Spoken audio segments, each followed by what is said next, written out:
मई academy में आपका स्वागत है। आज हमारा टॉपिक है क्लास 9 केमिस्ट्री का पहला चैप्टर हमारे आसपास के पदार्थ। तो आज हम इसके कुछ एमसीक्यूज देखेंगे। चलिए पहला क्वेश्चन लेते हैं। पहला क्वेश्चन है टिंचर आयोडीन में अल्कोहल क्या होता है। तो आयोडीन का एटॉमिक नंबर होता है 53, एटॉमिक मास जो होता है 126.90। तो आप देख लेते हैं ऑप्शन विले, विलियन, विलायक या फिर कोलाइड। तो जी इसका आपका आंसर हो जाएगा क्या, विलायक हो जाएगा। अगले क्वेश्चन पे चलते हैं। वायु किस श्रेणी में आती है। तत्व, समांगी मिश्रण, यौगिक, विषमांगी मिश्रण। तो ये आपका आंसर हो जाएगा क्या, समांगी मिश्रण के अंतर्गत आता है। अगला क्वेश्चन, समांगी पदार्थ इनमें से चुनना है। धुआं है, आसुत जल है, दूध है, बारूद। तो इसमें जो आपका आंसर हो जाएगा वो क्या हो जाएगा, आसुत जल। ठीक है। अगले क्वेश्चन पे चलते हैं। निम्नलिखित में कौन सा इसमें धातु है। फास्फोरस है, गंधक है, पारा है, कार्बन। तो इसका आपका आंसर क्या हो जाएगा, पारा हो जाएगा। टिंडल प्रभाव निम्नलिखित में से कौन प्रदर्शित करता है। चीनी का जलीय विलयन, नमक का जलीय विलयन, कॉपर सल्फेट का जलीय विलयन, दूध। तो इसका आपका आंसर हो जाएगा क्या, दूध।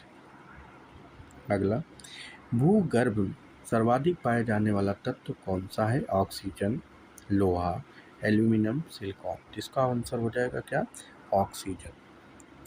भूगर्भ में सर्वाधिक पाए जाने वाली धातु कौन सी है। जिंक, कॉपर, लोहा, एल्यूमिनियम। तो इसका आंसर हो जाएगा क्या, एल्यूमिनियम।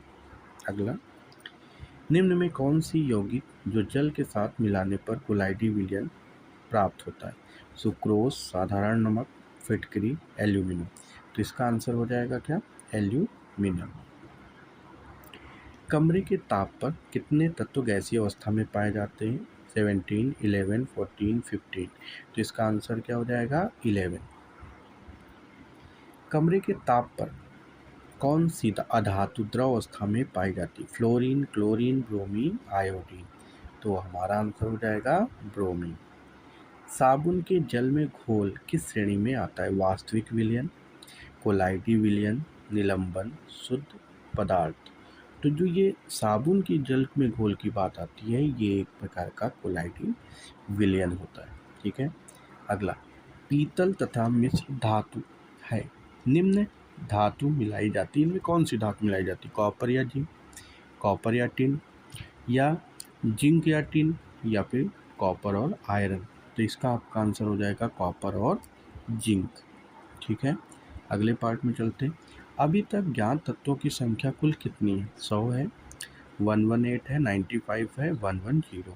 तो अभी तक जितने भी एलिमेंट ज्ञात हुए हैं उनमें टोटल नंबर है 118। अगला, तत्वों की परिभाषा को प्रयोगों द्वारा किस वैज्ञानिक ने प्रतिपादित किया था। जेम्स जूल, एंटोनियो लॉरेंट, लेवोजिए, या रॉबर्ट बॉयल, या एडिसन। तो इसका आंसर हो जाएगा एंटोनी लॉरेंट, लेवोजिए। ठीक है। अगला, वे कौन से दो तत्व हैं जो हथेली में रखने पर द्रव में परिवर्तित हो जाते हैं। पहला है nickel cobalt, gallium caesium, magnesium calcium, zinc copper. तो इसका आंसर हो जाएगा क्या, गैलियम और सीजियम। अगला क्वेश्चन, प्रकृति में पाए जाने वाले तत्वों की संख्या कितनी है। 90 है, 92 है, 94 है, 96। तो ये आपका आंसर हो जाएगा 92। वास्तविक विलयन में उपस्थित विलेय के कणों का व्यास क्या है। देखिए इसके जो ऑप्शन दिए हैं थोड़े से मिस्टेक हैं। पहला ऑप्शन है 10⁻⁻7 सेंटीमीटर से छोटे, दूसरा 10⁻⁻7 सेंटीमीटर से बड़े, और तीसरा है 10⁻⁻4 से 10⁻⁻7 सेंटीमीटर के मध्य, और लास्ट है 10⁻⁻7 से बड़े। ठीक है। तो इसका आंसर हो जाएगा 10⁻⁻7 से छोटे। अगला, निम्न में कौन सा कोलाइडी विलयन निकाय नहीं है। दूध, आइसक्रीम, मक्खन या पनीर। तो ऑप्शन हो जाएगा क्या इसका, डी, पनीर। सल्फर के अणु किस प्रकार के होते हैं। अणु किस प्रकार के होते हैं? द्विपरमाणु, एक परमाणु, बहुपरमाणु या त्रिपरमाणु। जो सल्फर के अणु होते हैं वो बहुपरमाणु के अंतर्गत आते हैं।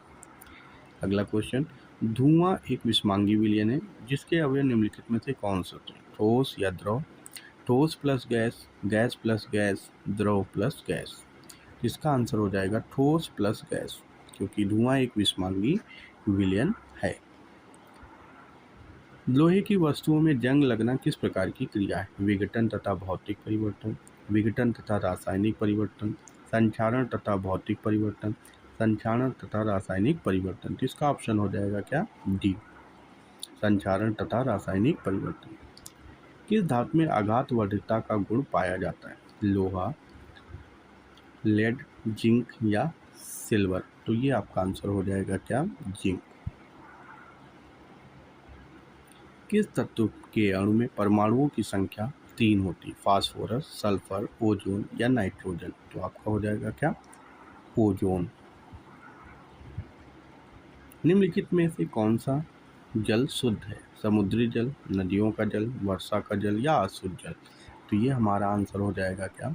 अशुद्ध जल। अगले पार्ट में इसमें असर्शन टाइप के क्वेश्चन दिए गए हैं, जैसे इसमें ए जो होगा आपका कथन है और आर जो होगा वो कारण होंगे, या तो दोनों सही होंगे, ये आर की वजह से ए सही है, या ए का कारण आर से दोनों सही हैं लेकिन आर सही है ए गलत है।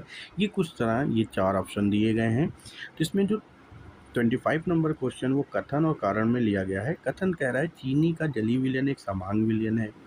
कारण में कह रहा है कि समांग विलयन के घटक हम आसानी से देख सकते हैं। पहली बात तो ये कि कथन जो कह रहा है चीनी का जलीय विलयन एक समांग विलयन, ये तो आपका सही है, लेकिन जो समांग विलयन के घटक हों हम उन्हें आसानी से नहीं देख सकते। ठीक है, तो इस वजह से हमारा जो ऑप्शन हो जाएगा इसमें क्या हो जाएगा? सी। आज के लिए बस इतना ही। अगर आपको अच्छा लगे like and share and subscribe.